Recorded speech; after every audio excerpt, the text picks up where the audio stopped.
নুরুল হক নূর সহ আমাদের উপরে যে হামলা হয়েছে, এই হামলার প্রেক্ষিতে আজকে সরকারের পক্ষ থেকে দুঃখ প্রকাশ করা হয়েছে এবং একই সাথে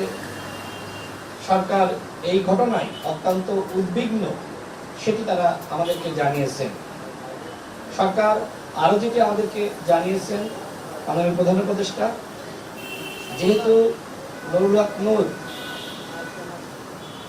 আওয়ামী ফ্যাসিজমের বিরুদ্ধে লড়াই করতে গিয়ে 22 বার হামলার শিকার হয়েছেন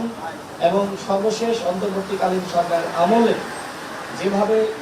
দুটি বাহিনীর সদস্যরা তাকে চারিপাশ থেকে ঘিরে ধরে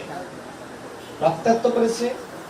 মাননীয় প্রধান উপদেষ্টা তিনি এই ঘটনায় উদ্বেগ প্রকাশ করেছেন যে আমাদের আমলেও